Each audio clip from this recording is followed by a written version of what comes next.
Hello, my name is Laura Islas Flores, and this is reality assignment number 2. For the first question, it says that identify and explain at least 3 specific concepts or principles that are most relevant to what you read. So, I choose informative concept, protection from harm, and access to the results. The informant concept that the books tells us that it requires a specific interpretation.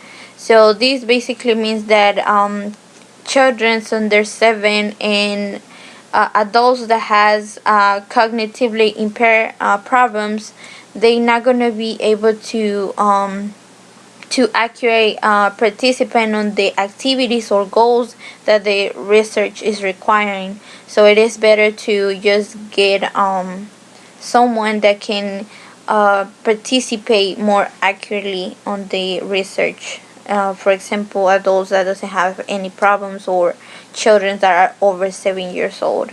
The second one will be the protection from harm, and this is the ethical guidelines government search into a human behavior to protect participants from exploitation.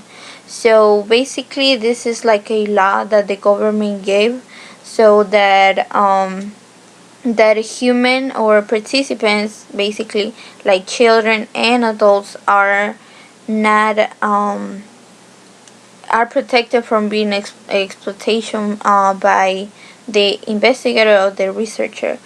Um, the third one will be access to the result, and this is the book tells us about a that a researcher can use deception and concealment. So this basically means that investigators have to provide information and a full account um, and justification of the activities, but after the whole session of the research has over.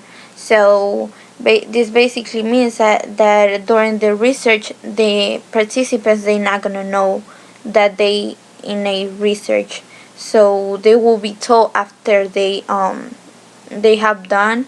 But this concept can just be used when it's a minimum risk, and because this can have serious emotional consequences. So yeah, that's my third. And so the second one says, what ways do you observe how ethical research guidelines, for the children's different from adults who are or may be unable to consent? So I think it is different guidelines for children um, because the researchers have to be careful and patient with children's. I mean, they have to be more patient and careful with children's than with adults. And the children's can interact in the activities and with the goals of the research. So, but in other words, I mean, children's, they, if you gave them protection, they gonna be fine doing the activities and doing the goals for the research. But on the other side, adults that has problems, um, they not gonna be able to do the activities or make the goals right, because if they not able to give the concept consent consent, that's because it is a probability that they have a some type of disorder or something, a problem that doesn't let them have a consent to do the research. So this means that if they have that, they're not gonna be able to do the activities and the goals right. So that's for this second one. The third one, it says, what are some specific ethical considerations for research on pregnancy participants. So I read that the pregnant woman and fetus neonate of uncertain viability are conducted or supported by the Department of Health and Human Service. These include all the research conducted in the Department of Health and Human Services facilities by any person, and all research conducted in all facilities by the Department of Health and Human Services employees. So this basically is that women some have a kind pregnancy woman has a kind of protection that they need to have some considerations for them to be working on this research, because they don't want that the fetus or the woman, the pregnant woman, get hurt or something. So the other one, it says what type of situations it permissible to include prisoners as research. Okay, it says prisoners may have under constrained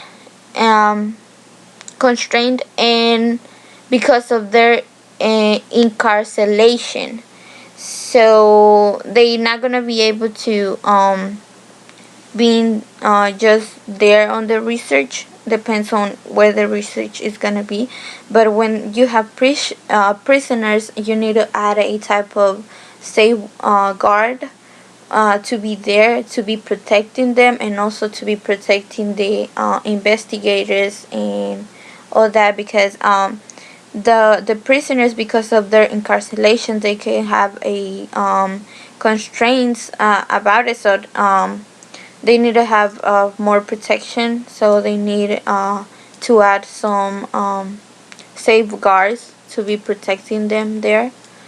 The other one, it says, okay, that this is the fifth one, says do the ethical guidelines present on the website and your text adequately protect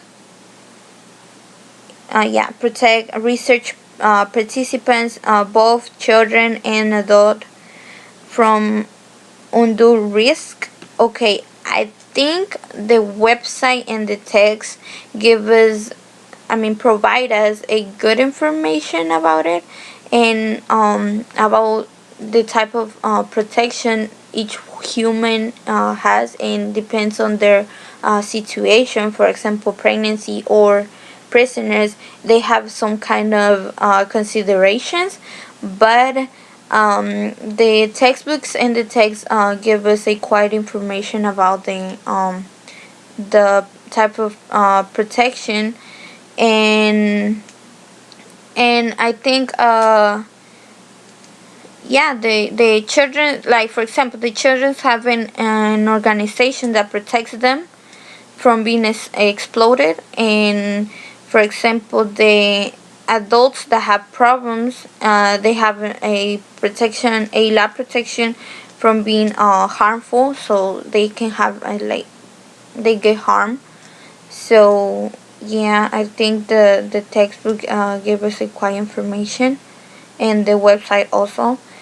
For the last one, it says for each concept or principle, you identify and explain how your knowledge of this information made what you learn more meaningful. Okay, for the concept, I think I identified that were informed concept, protection from harm, and access to the results.